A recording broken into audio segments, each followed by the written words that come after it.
Looks like deja vu on the tune.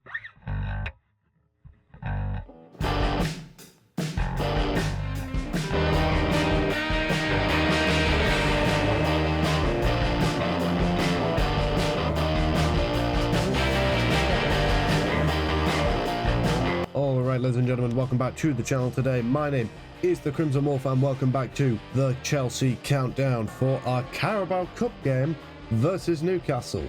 As I said, deja vu, is it not? Obviously, we only played Newcastle a matter of days ago at Stamford Bridge in the Premier League, meaning we already have a pretty solid idea of what our opponents tomorrow are going to be like. So we go into this with a bit of an upper hand, especially considering we did win that game in the Premier League. The other part of the upper hand comes in the fact that our B team is vastly stronger than theirs, because we have just so many more players and so many better players for that matter. With that being said, if you are new to the Chelsea countdown, allow me to give you a quick overview. I go through lineups, predictions, expectations, everything in between, and come to a conclusion of what I expect this game to look like. Now, without further ado, moving into said lineup, and it begins as ever in goal with Philip Jorgensen. Once again, sadly, Robert Sanchez did have a shaky performance versus Newcastle. Now, obviously, Philip Jorgensen plays all of our cup games, so he comes into today hoping to make an impression against probably the toughest opposition he's had so far. He's never really been tested in any of our Conference League games, and he wasn't really tested in our first round game versus Sparrow. So this is definitely his toughest test so far, so it will be very interesting to see how he handles that. Specifically, his ball playing under pressure, his decision making under pressure, as well as his shot stopping, of course. So it will be interesting to see what Jorgensen can do. Maresca has come out and said at the minute Sanchez is still the undisputed number one. But if Sanchez keeps making mistakes and Jorgensen keeps making consistent performances, I don't think he'll have any choice eventually. And Maresca doesn't seem like the type of guy that will keep tolerating mistakes. So if Sanchez keeps screwing up and Jorgensen does keep performing, he won't have a choice in the end, and he will probably end up replacing him. And honestly, I won't mind that, because the problem with Sanchez is the same thing. His decision making under pressure is always what gets us in trouble. Jorgensen, whenever I've seen him, his decision making under pressure is actually pretty solid. And you always see him whenever someone's rushing him down, pressuring him for the ball, he's always able to just calmly play the ball out from the back. And in this team, that's exactly what we need. And the one thing I do want to see from this game is the one thing I've been crying out to see from Philip Jorgensen every time we play one of these games, and that is his shot stopping to be tested. Now, we've not really played strong enough opposition sides that have been able to do that. So hopefully in this game, now that we've got a bit more of a competitive side, we might be able to see it. Jorgensen, as I said, hasn't faced any really tough opposition so far. So putting him in against Newcastle is kind of testing the waters a little bit to see if he could do it in the Premier League. And I think if Jorgensen continues to have good performances, I think he more than likely could earn himself at least a start in the Premier League at some point.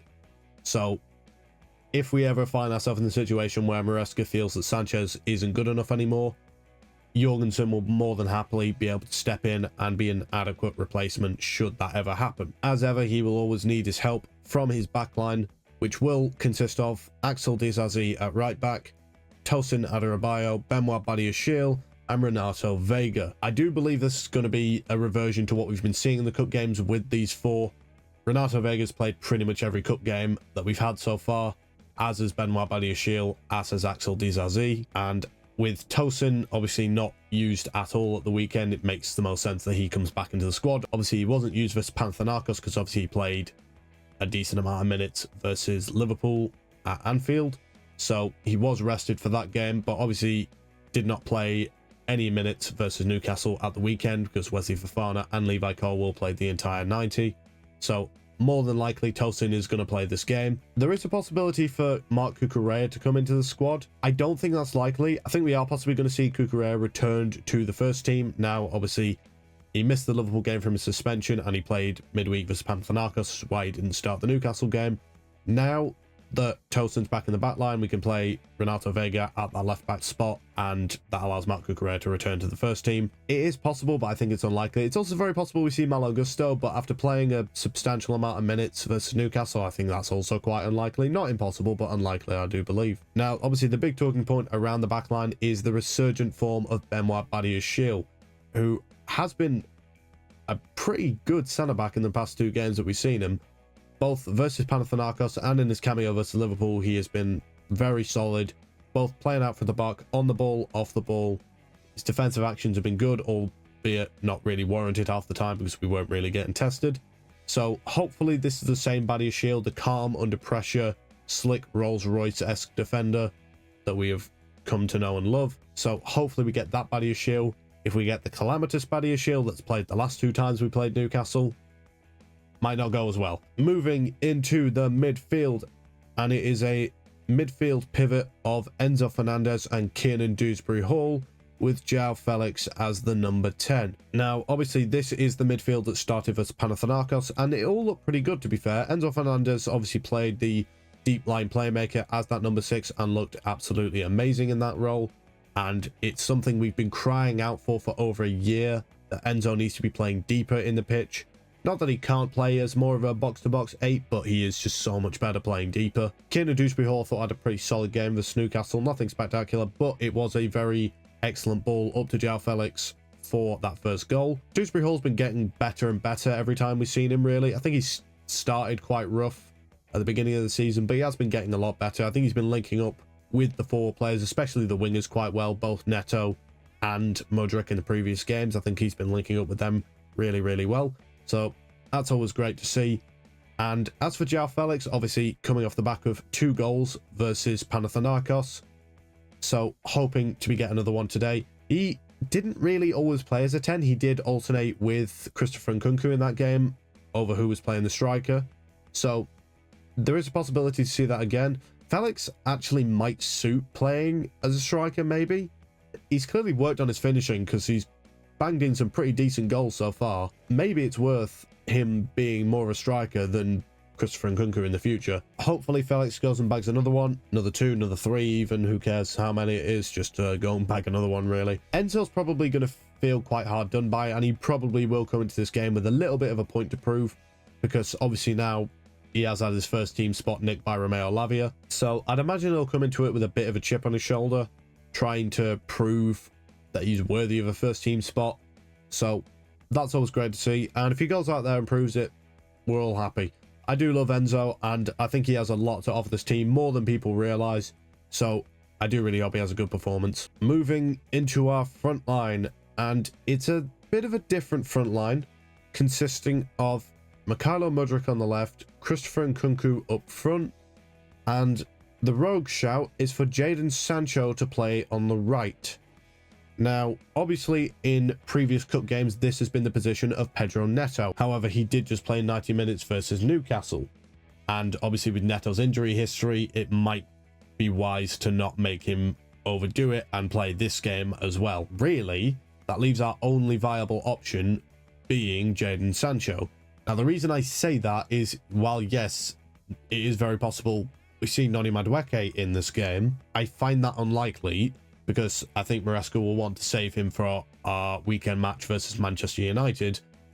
And the reason for that is because, while yes, Neto will probably be rested for that game, we can't play Jadon Sancho in that game, because obviously, while we will own him, he's still technically on loan from Manchester United, which means he is unfortunately unable to play against his parent club. Sancho is unfortunately ineligible for that game at the weekend, which means he probably will play this game, because obviously he didn't play a minute versus Newcastle, so it seems likely he'll play this game. Obviously, to rest both Neto and Madueke, it would make sense. Honestly, he should have a pretty decent game. I don't know who he'll be up against, whether it'll be Lewis Hull or Lloyd Kelly, I don't know. He should have a pretty solid game, Sancho. I know playing on the right isn't exactly his preferred position, albeit it was where he played quite a bit for Dortmund, especially in his loan spell there at the end of the season last year. So he definitely knows how to play on the right. I don't think it's preferred position, evidently by the fact that he's played all of his games for us on the left, but he should be able to do a decent shift on the right. Christopher Nkunku, I need to see a bit more from Christopher Nkunku. He will have a little bit of a a point to prove after he was a little bit robbed by the referee. But Newcastle, he could have had at least a couple goals there, I think. And he did do really well when he came on. So that will be very interesting to see. But he hasn't really suited playing as a striker. So he does really need to go out there and improve a little bit more as a striker. I know he played Barrow and scored a hat-trick as a striker, but come on, it's Barrow. So I think we do need a little bit more with Nkunku. He's becoming a bit of a passenger in games, really, and he's not really contributing as much to the game. Obviously, did get a goal with Panathinaikos from the spot, from the penalty, despite all the bloody laser pointers in his face. Damn you, Panathinaikos fans. What was the point? Hopefully, it's none of that chicanery again. But hopefully, we get a decent bit for Nkunku. Now, as for Mudryk, now this is very interesting. Mudryk has 2 goals versus Newcastle in 4 appearances, maybe 3 or 4. Between 2 or 4. Both coming last season. Obviously, the one in the Carabao Cup. Obviously, that one I was at home. 92nd minute goal, I believe, to equalise the game and send it to penalties after we were losing for most of the game because of a, don't want to say it, don't want to jinx it, Badiashile error. Don't let that come back to bite us. Thankfully, he did save us in that game. And then obviously he had a really, really good goal at Stamford Bridge in the Premier League versus them to win us the game. So Mudryk clearly likes a decent goal against Newcastle. So hopefully he goes and gets another one. He's in pretty good form right now. I know a lot of people had a little bit of a go at him after the shot versus Newcastle at the weekend when he probably should be using his right foot instead of his left. And they're probably right, but that's not really anything to beat him with a stick. Mudryk goes and bags us another goal. We'll find out whether he does, whether he doesn't. If he's up against Tino Livramento, chances are it should be an interesting battle because Tino Livramento is very quick. As we saw when he went up against Pedro Neto, obviously Neto did get the better of him the majority of the time with that.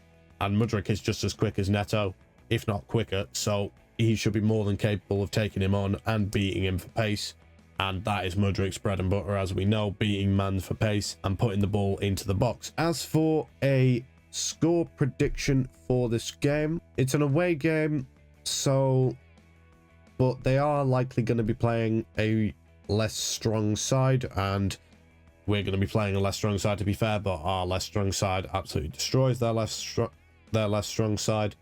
So I'll say 2-0. I think we're going to win 2-0. Maybe that's a bit ambitious considering we didn't exactly have the most polished game against them at the weekend, but as I mentioned, they will likely be playing a reduced strength side. Now there is the added benefactor of they have the 12th man advantage. I despise going to St James's Park. It is, for me, the worst away day in the Premier League because that atmosphere is deadly. I hate going to St James's Park. The only other place I equally hate as much is Anfield. Genuinely, give me any other away day in the Premier League, I'll be fine. Anything but Anfield and anything but St James's Park, hate it. Hate it. Last 2 times we got beaten where we gone there. Both times in the Premier League. The last time was bad, man. Let's not have a repeat of that again, shall we? And please just go and get the win. Please, let's go and get the win. Let's move the hell on and we can go and progress down the road to Wembley, get to the cup final again, and this time go and goddamn win it. Let's go and win it, people. Let's go and win it. So with that being said, I will end this episode of the Chelsea Countdown here. Thank you all very much for watching. I hope you all very much enjoyed. Please leave your thoughts, lineups, predictions, anything in the comments down below. I would very much appreciate it and would love to hear them. So with that being said, I am going to sign off here by saying my name is the Crimson Wolf. I am the reddest Chelsea fan on the internet, and you have all, as usual, been amazing. And I will see you in the next video. Good luck with it.